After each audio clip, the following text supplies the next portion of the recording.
ಸ್ನೇಹಿತರೆ ನಮಸ್ಕಾರ. ನಾನು ನಿಮ್ಮ ರಾಮು ಅರ್ಕೇರಿ ಮಾತಾಡ್ತಾ ಇದ್ದೀನಿ. ಏನು ಕರ್ನಾಟಕ ರಾಜ್ಯ ಸರ್ಕಾರಿ ನೌಕರರ ಸಂಘದಿಂದ ಮುಖ್ಯಮಂತ್ರಿ ಡಿ.ಕೆ. ಶಿವಕುಮಾರ್ ಅವರಿಗೆ ಮತ್ತು ಉಪಮುಖ್ಯಮಂತ್ರಿಗಳಾಗಿರ್ತಕ್ಕಂಥ ಜಿ. ಪರಮೇಶ್ವರ್ ಅವರಿಗೆ ನಮ್ಮ ಅಭಿಮಾನದ ಅಭಿನಂದನಾ ಸಮಾರಂಭವನ್ನ ಬೆಂಗಳೂರಿನಲ್ಲಿ ಆಯೋಜಿಸಲಾಗಿತ್ತು. ಈ ಒಂದು ಸಮಾರಂಭದಲ್ಲಿ ತುಂಬಾ ಜಾಣ್ಮೆಯಿಂದ ಸರ್ಕಾರಿ ನೌಕರರು ಎರಡು ಕೆಲಸವನ್ನ ಮಾಡಿದ್ದಾರೆ. ಒಂದು ಕಡೆ ಅವರು ಸರ್ಕಾರಿ ನೌಕರರ ಸಂಘದಿಂದ ಏನು ಮುಖ್ಯಮಂತ್ರಿಗಳು ಮತ್ತು ಉಪಮುಖ್ಯಮಂತ್ರಿಗಳಿಗೆ ಸನ್ಮಾನಿಸುವ ಕೆಲಸವನ್ನ ಮಾಡಿದ್ದಾರೆ. ಅದರ ಜೊತೆಗೆ ತಾವು ತಮ್ಮ ಒಂದು ಬೇಡಿಕೆಗಳನ್ನು ಕೂಡ ಅವರ ಮುಂದೆ ಇರಿಸುವ ಕೆಲಸವನ್ನ ಮಾಡಿದ್ದಾರೆ. ಈ ಬಾರಿ ಸಾಮಾನ್ಯವಾಗಿ ಪ್ರತಿ ಬಾರಿ ಸಾಕಷ್ಟು ಬೇಡಿಕೆಗಳನ್ನ ಇಡೋದು ವಾಡಿಕೆ. ತುಂಬಾ ಜಾಣ್ಮೆಯಿಂದ ಒಂದು ಕೆಲಸವನ್ನ ಮಾಡಿದ್ದಾರೆ. ಏನಪ್ಪಾ ಅಂತ ಹೇಳಿದ್ರೆ, ಅವರು ಎರಡು ಬೇಡಿಕೆಗಳು ಮುಖ್ಯವಾಗಿ, ಒಂದು OPS ಜಾರಿಗೆ ಒತ್ತಾಯವನ್ನ ಮಾಡಿದ್ದಾರೆ. ಇದು ಸಹಜವಾಗಿ ಬಹಳ ದಿನಗಳಿಂದ ಇರ್ತಕ್ಕಂಥ ಒತ್ತಾಯ. ಅದನ್ನ ಅಚ್ಚುಕಟ್ಟಾಗಿ ಈ ಒಂದು ಮುಖ್ಯಮಂತ್ರಿಗಳಿಗೆ ಮನವರಿಕೆ ಮಾಡುವ ಕೆಲಸವನ್ನ ಮಾಡಿದ್ದಾರೆ. ಅದರ ಜೊತೆಗೆ ಇನ್ನೊಂದು ಕೇಂದ್ರ ಮಾದರಿಯ ವೇತನವನ್ನ ಜಾರಿ ಮಾಡಬೇಕು. ಈಗಾಗಲೇ ಸಾಕಷ್ಟು ರಾಜ್ಯಗಳಲ್ಲಿ ಕೇಂದ್ರ ಮಾದರಿಯ ಒಂದು ವೇತನವನ್ನ ಸರ್ಕಾರಿ ನೌಕರರಿಗೆ ಕೊಡ್ತಾ ಇದೆ. ಅದು ಕೂಡ ನಮ್ಮ ರಾಜ್ಯದಲ್ಲಿರುವ ಸರ್ಕಾರಿ ನೌಕರರಿಗೆ ನೀಡಬೇಕು ಎನ್ನುವಂತಹ ಒಂದು ಸದುದ್ದೇಶವನ್ನ ಇಟ್ಕೊಂಡು ಮುಖ್ಯ ಉದ್ದೇಶದೊಂದಿಗೆ ಸಾಕಷ್ಟು ಒತ್ತಡವನ್ನ ಹಾಕಿದ್ದಾರೆ. ಒತ್ತಡ ಅಂತ ಹೇಳಿದ್ರೆ ಇದು ನೇರವಾದ ಹೋರಾಟವಲ್ಲ. ಏನು ಸಹಜವಾಗಿ ಅವರನ್ನ ಅಭಿನಂದಿಸುವ ಅಭಿಮಾನಿಸುವ ಜೊತೆಗೆ ತಮ್ಮ ಒಂದು ಬೇಡಿಕೆಯನ್ನು ಈಡೇರಿಸಬೇಕು ಅನ್ನುವಂತ ನಿಟ್ಟಿನಲ್ಲಿ ಸರ್ಕಾರಕ್ಕೆ ಒತ್ತಡ ಹಾಕಿದ್ದಾರೆ. ಕಾರ್ಯಕ್ರಮಕ್ಕೆ ಸುಮಾರು 45,000ಕ್ಕಿಂತ ಹೆಚ್ಚು ಜನರು ಆಗಮಿಸಿದ್ರು ಅಂತ ಹೇಳಲಾಗುತ್ತೆ.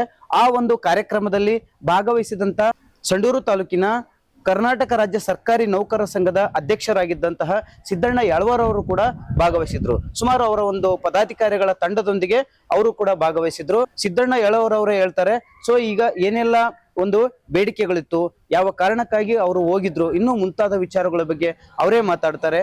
Over to Siddanna Yalwar. ನಮಸ್ಕಾರ, ನನ್ನ ಹೆಸರು ಸಿದ್ದಣ್ಣ ಯಾಳ್ವಾರ್ ಅಂತ ಹೇಳಿ.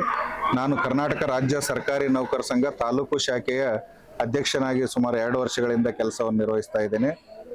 ಮೊನ್ನೆ ನಾವು ದಿನಾಂಕ 11/7/2026ರಂದು ಬೆಂಗಳೂರಿನಲ್ಲಿ ಹೊಸದಾಗಿ ಪ್ರಮಾಣ ವಚನ ಸ್ವೀಕರಿಸಿರ್ತಕ್ಕಂಥ ಮಾನ್ಯ ಮುಖ್ಯಮಂತ್ರಿಗಳು ಡಿ.ಕೆ. ಶಿವಕುಮಾರ್ ಅವರಿಗೆ ಹಾಗೂ ಉಪಮುಖ್ಯಮಂತ್ರಿಗಳಾಗಿರ್ತಕ್ಕಂಥ ಡಾಕ್ಟರ್ ಜಿ. ಪರಮೇಶ್ವರ್ ಸಾಹೇಬರಿಗೆ ನಮ್ಮ ಅಭಿಮಾನದ ಅಭಿನಂದನಾ ಸಮಾರಂಭವನ್ನ ನಮ್ಮ ರಾಜ್ಯಾಧ್ಯಕ್ಷರಾಗಿರ್ತಕ್ಕಂಥ ಶ್ರೀಯುತ CS ಷಡಾಕ್ಷರಿ ಸರ್ ಅವರ ನೇತೃತ್ವದಲ್ಲಿ ಬೆಂಗಳೂರಿನ ಅರಮನೆಯ ತ್ರಿಪುರಾ ವಾಸಿನಿ ಒಂದು ಗ್ರೌಂಡ್ ನಲ್ಲಿ ಹಮ್ಮಿಕೊಳ್ಳಲಾಗಿತ್ತು. ಈ ಒಂದು ಕಾರ್ಯಕ್ರಮಕ್ಕೆ ನಮ್ಮ ಕರ್ನಾಟಕ ರಾಜ್ಯದ ಪ್ರತಿಯೊಂದು ಜಿಲ್ಲೆಗಳಿಂದ ಜಿಲ್ಲಾ ಅಧ್ಯಕ್ಷರು ಮತ್ತು ಜಿಲ್ಲಾ ಪದಾಧಿಕಾರಿಗಳು, ಪ್ರತಿ ತಾಲೂಕಿನಿಂದ ತಾಲೂಕು ಅಧ್ಯಕ್ಷರು ಮತ್ತು ತಾಲೂಕಿನ ಸರ್ವ ಪದಾಧಿಕಾರಿಗಳು ಹಾಗೂ ಆಸಕ್ತ ನೌಕರರು, ಹೀಗೆ ರಾಜ್ಯ ಪದಾಧಿಕಾರಿಗಳು, ಸಾಕಷ್ಟು ನೌಕರರು, ನಾವು ಸುಮಾರು 40,000ಗಿಂತ ಹೆಚ್ಚು ನೌಕರರು ಆ ಒಂದು ಅಭಿನಂದನಾ ಸಮಾರಂಭದಲ್ಲಿ ಭಾಗವಹಿಸಿದ್ದೇವೆ. ಸಮಾರಂಭವು ಬಹಳ ವಿಶೇಷವಾಗಿತ್ತು. ಮುಖ್ಯವಾಗಿ ನಾವು ಸರ್ಕಾರಿ ನೌಕರರಾಗಿರೋದ್ರಿಂದ ಮೊದಲು ನಾವು ಸರ್ಕಾರದ ಕೆಲಸಗಳನ್ನ ಯಾವ ರೀತಿ ಮಾಡಬೇಕು ಅಂತಕ್ಕಂಥ ಒಂದು ಆಶಯ ನುಡಿಗಳನ್ನ ನಮ್ಮ ರಾಜ್ಯಾಧ್ಯಕ್ಷರಾಗಿರ್ತಕ್ಕಂಥ CS ಷಡಾಕ್ಷರಿ ಸರ್ ಅವರು ಎಲ್ಲಾ ಸರ್ಕಾರಿ ನೌಕರರು ತಮ್ಮ ಕರ್ತವ್ಯಗಳನ್ನ ಯಾವ ರೀತಿ ಮಾಡಬೇಕು ಅಂತಕ್ಕಂಥ ಉದ್ದೇಶದಿಂದ ಬೆಳಕನ್ನು ಚೆಲ್ಲಿ, ಮುಖ್ಯವಾಗಿ ಮಾನ್ಯ ಮುಖ್ಯಮಂತ್ರಿಗಳು ಮತ್ತು ಉಪಮುಖ್ಯಮಂತ್ರಿಗಳಿಗೆ ವಿಶೇಷವಾಗಿ ಅಭಿನಂದನೆಯನ್ನು ಸಲ್ಲಿಸಿದ್ರು. ಇಲ್ಲಿ ಸರ್ಕಾರಿ ನೌಕರರು ನಾವು ವಿನಮ್ರವಾಗಿ ಮನವಿಯನ್ನ ಮಾಡೋದ್ರ ಮೂಲಕ ಸರ್ಕಾರದ ಒಂದು ಗಮನವನ್ನು ಸೆಳೆದು ನಮ್ಮ ಬೇಡಿಕೆಗಳನ್ನ ಈಡೇರಿಸಿಕೊಳ್ಬೇಕಂತಕ್ಕಂಥ ಒಂದು ಆಶಯ ಆಗಿತ್ತು. ಅದರಲ್ಲೂ ನಮ್ಮ ಷಡಾಕ್ಷರಿ ಸರ್ ಅವರು ಮಾನ್ಯ ಮುಖ್ಯಮಂತ್ರಿಗಳು ಮತ್ತು ಉಪಮುಖ್ಯಮಂತ್ರಿಗಳಿಗೆ ಅಭಿನಂದನೆಯನ್ನ ಸಲ್ಲಿಸಿ, ರಾಜ್ಯಾಧ್ಯಕ್ಷರು ಮಾತನಾಡುವಾಗ ಸರ್ಕಾರಿ ನೌಕರರಾಗಿರ್ತಕ್ಕಂಥವು ನಾವು ಸರ್ಕಾರದ ಒಂದು ಭಾಗ ಆಗಿರೋದ್ರಿಂದ ಯಾವುದೇ ಸರ್ಕಾರ ಬಂದಾಗ ನಾವು ಸರ್ಕಾರದ ಹೊಸ ಅಧಿಕಾರವನ್ನು ಹಿಡಿದಿರ್ತಾರೆ, ಅವರಿಗೆ ಸನ್ಮಾನವನ್ನ ಹೋಗ್ತಕ್ಕಂಥದ್ದು ನಮ್ಮ ಸರ್ಕಾರಿ ನೌಕರರ ಸಂಘದ ಒಂದು ಸಂಪ್ರದಾಯವಾಗಿದೆ. ಮೊದಲು ಮುಖ್ಯಮಂತ್ರಿಗಳು ಮತ್ತು ಉಪಮುಖ್ಯಮಂತ್ರಿಗಳ ಒಂದು ಹೋರಾಟದ ಸಾಧನೆಯನ್ನ ನೆನೆದು ಅವರಿಗೆ ಬಹಳ ಅಭಿನಂದನಾ ಪೂರ್ವಕವಾಗಿ ನಮ್ಮ ರಾಜ್ಯಾಧ್ಯಕ್ಷರು ಅಭಿನಂದನೆಗಳನ್ನ ಸಲ್ಲಿಸಿದರು.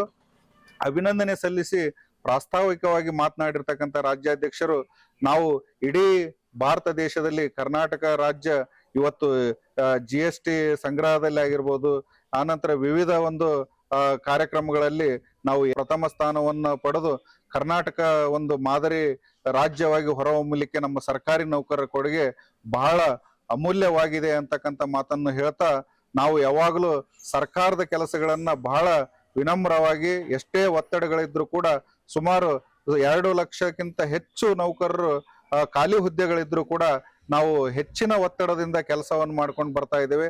ಸರ್ಕಾರವು ಕೂಡ ನಮಗೆ ಕಾಲಕ್ಕೆ ಅನೇಕ ಅನುಕೂಲಗಳನ್ನು ಮಾಡಿಕೊಟ್ಟಿದೆ. ಇತ್ತೀಚೆಗೆ ಆರೋಗ್ಯ ಸಂಜೀವಿನಿ ಯೋಜನೆಯನ್ನ ಜಾರಿಗೆ ತಂದಾಗ ಹೊಸದಾಗಿ ಮುಖ್ಯಮಂತ್ರಿಗಳಾಗಿರ್ತಕ್ಕಂಥ ಡಿ ಕೆ ಶಿವಕುಮಾರ್ ಸಾಹೇಬರು ಕೇಂದ್ರ ಮಾದರಿ CCH ದರಗಳನ್ನು ಕೂಡ ಪರಿಷ್ಕರಣೆ ಮಾಡಿ ಆದೇಶ ಮಾಡಿದ್ರು. ಆ ಒಂದು ಹಿನ್ನೆಲೆಯನ್ನು ಕೂಡ ಅವರಿಗೆ ಅಭಿನಂದನೆ ಸಲ್ಲಿಸಬೇಕು ಅಂತಕ್ಕಂಥ ಒಂದು ಉದ್ದೇಶದಿಂದ ಅವರು ಬಹಳ ವಿನಮ್ರವಾಗಿ ಇವತ್ತು ಸರ್ಕಾರಿ ನೌಕರರಾಗಿರ್ತಕ್ಕಂಥವ್ರು ನಾವು ನಿವೃತ್ತಿ ಆಗಿರ್ತಕ್ಕಂಥ ಒಂದು ಸಂದರ್ಭದಲ್ಲಿ ನಮಗೆ ಯಾವುದೇ ಭದ್ರತೆ ಇಲ್ಲ.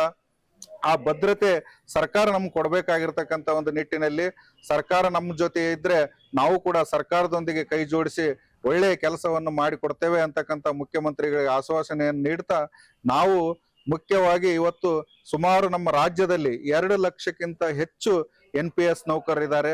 ಆ NPS ನೌಕರರ ಬದುಕು ಅತಂತ್ರವಾಗಿದೆ. ಹಾಗಾಗಿ ಎಷ್ಟೋ ಜನ ಇವತ್ತು ನಿವೃತ್ತಿ ಆಗಿರ್ತಕ್ಕಂಥವ್ರು ಸುಮಾರು 1000, 1500, 2000 ಈ ರೀತಿಯ ವೇತನವನ್ನು ಪಡೆದು ಬೇರೆ ಕಡೆ ಕೂಲಿ ಮಾಡ್ತಕ್ಕಂಥ ಸಂದರ್ಭ ಒದಗಿ ಬಂದಿದೆ. ಹೀಗಾಗಿ ಯಾವುದೇ ಒಂದು ಸರ್ಕಾರಗಳು ನಾವು ಸರ್ಕಾರಿ ನೌಕರನ ಒಂದು ನೆಮ್ಮದಿ ಬದುಕಿಗೆ ಅವರು ಆಶಾದಾಯಕವಾಗಿದ್ರೆ ಮಾತ್ರ ಒಂದು ಒಳ್ಳೆಯ ಸರ್ಕಾರಕ್ಕೆ ಹೆಸರು ಬರ್ತೈತೆ ಅಂತಕ್ಕಂಥ ಉದ್ದೇಶದಿಂದ ಮಾನ್ಯ ಮುಖ್ಯಮಂತ್ರಿಗಳು ಹಿಂದೆ ಕಾಂಗ್ರೆಸ್ ಅಧ್ಯಕ್ಷರಾಗಿದ್ದಾಗ ನಾವು ಅಧಿಕಾರಕ್ಕೆ ಬಂದ್ರೆ ನಾವು ಪ್ರಣಾಳಿಕೆಯಲ್ಲಿಯೂ ಕೂಡ ಡಾಕ್ಟರ್ G. ಪರಮೇಶ್ವರ್ ಅವರು ಕೂಡ ಪ್ರಣಾಳಿಕೆಯಲ್ಲಿ ನಮ್ಮ ಸರ್ಕಾರ ಅಧಿಕಾರಕ್ಕೆ ಬಂದ್ರ ನಾವು OPS ಕೊಡ್ತೇವೆ ಅಂತಕ್ಕಂಥ ಭರವಸೆಯನ್ನ ಕೊಟ್ಟಿದ್ರು. ಅದೇ ರೀತಿ ಆಗಿನ ಸಂದರ್ಭದಲ್ಲಿ ಡಿ ಕೆ ಶಿವಕುಮಾರ್ ಸರ್ ಅವರು ಕೂಡ ಕಾಂಗ್ರೆಸ್ ಪಕ್ಷದ ಅಧ್ಯಕ್ಷರಾಗಿದ್ರು. ನಮ್ಮ ಪಕ್ಷ ಅಧಿಕಾರಕ್ಕೆ ಬಂದಾಗ ನಿಮ್ಮದ ಒಂದು ಗ್ಯಾರಂಟಿಯನ್ನ ನಾವು ಕೊಡ್ತೇವೆ ಅಂತಕ್ಕಂಥ ಭರವಸೆಯನ್ನು ನೀಡಿದ್ರು. ಈಗ ಸರ್ಕಾರ ಬಂದು 3 ವರ್ಷಗಳಾದ್ರೂ ಕೂಡ ಹಿಂದೆ ನಾವು 1 ದಿನದ ಹೋರಾಟವನ್ನು ಮಾಡಿದ್ದೀವಿ. ಮುಖ್ಯಮಂತ್ರಿಗಳಾಗಿರ್ತಕ್ಕಂಥ ಬೊಮ್ಮಾಯಿ ಸರ್ ಅವರು ಇರುವ ಸಂದರ್ಭದಲ್ಲಿ 7ನೇ ವೇತನ ಆಯೋಗ ಶೀಘ್ರದಲ್ಲಿ ಜಾರಿ ಆಗಬೇಕು, ಆನಂತರ NPS ರದ್ದತಿ ಆಗಬೇಕು ಅಂತಕ್ಕಂಥ ಪ್ರಮುಖ 2 ಬೇಡಿಕೆಗಳನ್ನು ಇಟ್ಟುಕೊಂಡು ನಾವು 1 ದಿನದ ಧರಣಿಯನ್ನು ಮಾಡಿದ್ದೇವೆ.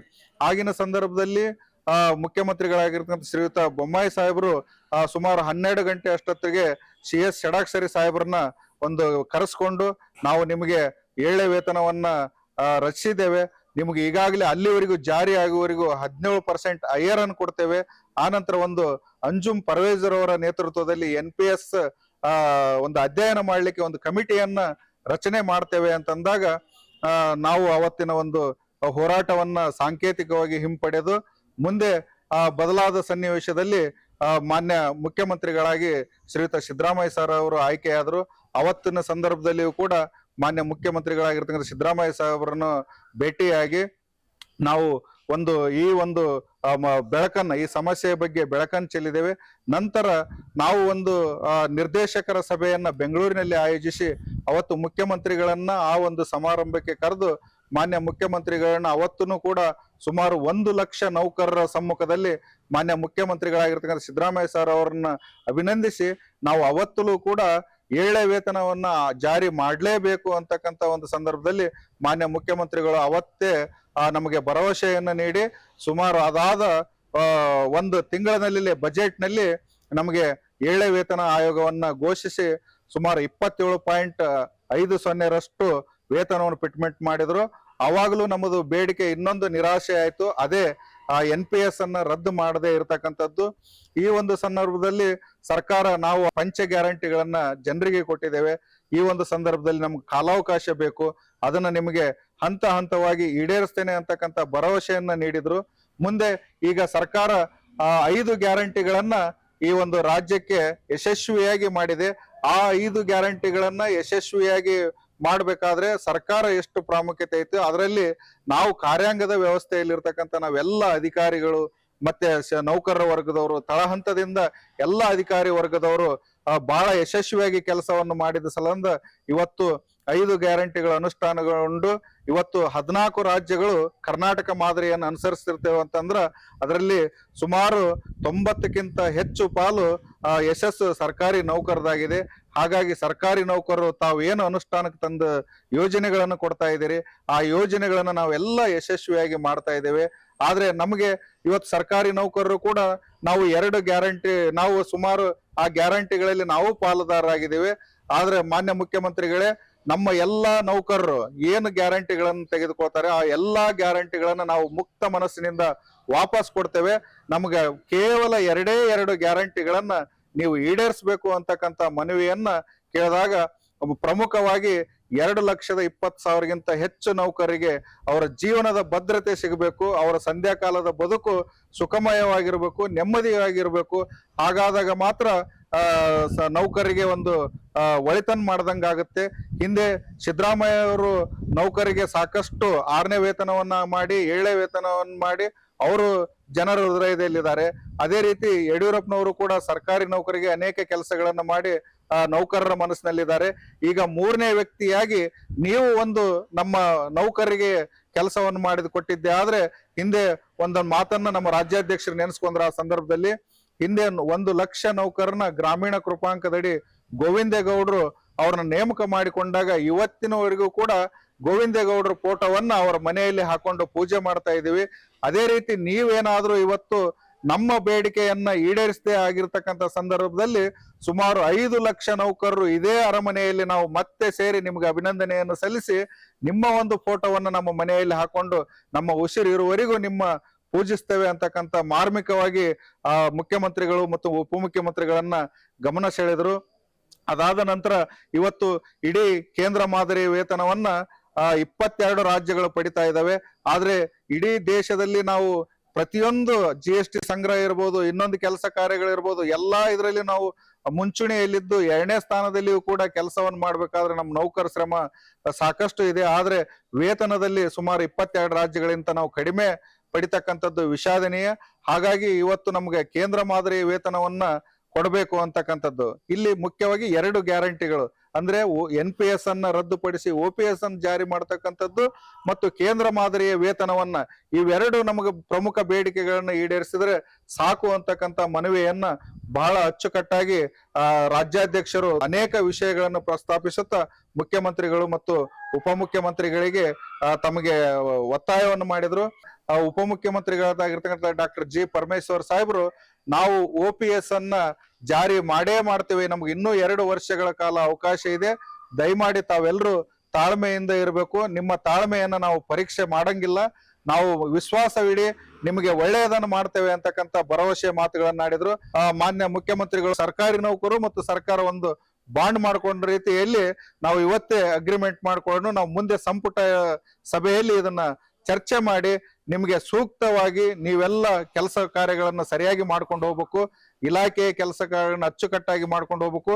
ನಿಮ್ಮ ಏನು ಬೇಡಿಕೆ ಇದೆ ಅದನ್ನ ನಾವು ಕಾಂಗ್ರೆಸ್ ಪಕ್ಷ ನಾವು ಪ್ರಣಾಳಿಕೆಯಲ್ಲಿ ಏನು ಕೊಟ್ಟಿದ್ದೇವೆ, ಯಾವತ್ತು ನುಡಿದಂತೆ ನಡೆದಿದ್ದೇವೆ, ಇದನ್ನು ಕೂಡ ನಾವು ನಡೆಯದೆ ಹೋದ್ರೆ ನಾವು ಮಾತು ತಪ್ಪದಂಗಾಗುತ್ತೆ. ಅದಕ್ಕಾಗಿ ನೀವು ವಿಶ್ವಾಸ ಇಡಿ, ನಾವು ಈ ಬೇಡಿಕೆಯನ್ನ ಈಡೇರಿಸ್ತೇವೆ ಅಂತಕ್ಕಂಥ ಸ್ವಾಮೀಜಿಗಳವರ ನೇತೃತ್ವದಲ್ಲಿ ಮಾತನ್ನ ಅವರು ಕೊಟ್ಟರು. ಮುಂದಿನ ದಿನಮಾನಗಳಲ್ಲಿ ಸರ್ಕಾರವು ಕೂಡ ಈ ಒಂದು ಬೇಡಿಕೆಗಳನ್ನ ಈಡೇರಿಸ್ತೇ ಅಂತಕ್ಕಂಥ ಆಶಾಭಾವನೆಯೊಂದಿಗೆ ನಮ್ಮ ಎಲ್ಲ ಇಡೀ ರಾಜ್ಯಾದ್ಯಂತ ಸರ್ಕಾರಿ ನೌಕರ ಸಂಘದ ರಾಜ್ಯಾಧ್ಯಕ್ಷರಾಗಿರ್ತಕ್ಕಂಥ ಶ್ರೀಯುತ ಷಡಕ್ಷರಿ ಸರ್ ಅವರು ಪಾದರಸದಂತೆ ಕೆಲಸವನ್ನು ಮಾಡ್ತಾ ಇದ್ದು ಅನೇಕ ಬೇಡಿಕೆಗಳನ್ನ ಸರ್ಕಾರದೊಂದಿಗೆ ಸಮನ್ವಯತೆಯಿಂದ ವಿಶ್ವಾಸದೊಂದಿಗೆ ಅವರು ಮಾಡ್ಕೋತಕ್ಕಂಥ ರೀತಿಯನ್ನು ಕೂಡ ಮುಖ್ಯಮಂತ್ರಿಗಳು ಉಪಮುಖ್ಯಮಂತ್ರಿಗಳು ಅವರ ಕಾರ್ಯ ವೈಖರಿಯನ್ನ ಶ್ಲಾಘನೆ ಮಾಡಿದ್ರು. ನಾವು ಕೂಡ ಆಶಾಭಾವನೆಯನ್ನು ಹೊಂದಿದ್ದೇವೆ. ಆದಷ್ಟು ಶೀಘ್ರ ಸರ್ಕಾರಿ ನೌಕರ ಸಂಘ ಮನವಿಯನ್ನು ಪರಿಗಣಿಸಿರ್ತಕ್ಕಂಥ ಮುಖ್ಯಮಂತ್ರಿಗಳು ಉಪಮುಖ್ಯಮಂತ್ರಿಗಳು ಆದಷ್ಟು ಸಿಹಿ ಸುದ್ದಿಯನ್ನು ಕೊಡ್ತಾರೆ ಅಂತಕ್ಕಂಥ ಆಶಾಭಾವನೆಯನ್ನು ನಾವು ಹೊಂದಿದ್ದೇವೆ. ಹಾಗೆ ಇದೇ ರೀತಿ ಮುಂದೆ ಅನೇಕ ನಮ್ಮ ಬೇಡಿಕೆಗಳನ್ನ ಈಡೇರಿಸ್ತಕ್ಕಂಥ ಸಂದರ್ಭದಲ್ಲಿ ಏನಾದ್ರೂ ಹೋರಾಟಗಳು ಬರಲಿ, ಸಮಾವೇಶಗಳು ಬರಲಿ, ಈ ರೀತಿ ಯಾವ ರೀತಿ ಮೊನ್ನೆ ನಾವು ಬೆಂಗಳೂರಿಗೆ ಸುಮಾರು 45-50 ನೌಕರರು ಯಾವ ರೀತಿ ಒಗ್ಗಟ್ಟಿನಿಂದ ನಾವು ಹೋಗಿದ್ದೇವೋ ಮುಂದೆಯೂ ಕೂಡ ಹೆಚ್ಚಿನ ನೌಕರರು ನಮ್ಗೆ ಇದೇ ರೀತಿ ಸಹಕಾರವನ್ನು ಕೊಡಬೇಕು. ಅಧಿಕಾರಿಗಳು ಕೂಡ ಸಹಕಾರವನ್ನ, ವಿವಿಧ ಸಂಘ ಸಂಸ್ಥೆಗಳು ಕೂಡ ಸಹಕಾರವನ್ನ ಕೊಡ್ಲಿ ಅಂತೇಳಿ ಅವರಲ್ಲಿಯೂ ಕೂಡ ನಾನು ಈ ಸಂದರ್ಭದಲ್ಲಿ ಆಶಿಸ್ತೇನೆ. ಮತ್ತು ನಮಗೆ ಸಹಕಾರವನ್ನ ನೀಡಿರ್ತಕ್ಕಂಥ ಎಲ್ಲ ನೌಕರರಿಗೂ, ಪದಾಧಿಕಾರಿಗಳಿಗೂ, ಅಧಿಕಾರಿಗಳಿಗೂ ಈ ಸಂದರ್ಭದಲ್ಲಿ ವಿಶೇಷವಾಗಿರ್ತಕ್ಕಂಥ ಕೃತಜ್ಞತೆಗಳನ್ನು ಕೂಡ ನಾನು ಈ ಸಂದರ್ಭದಲ್ಲಿ ಸಲ್ಲಿಸ್ತೇನೆ.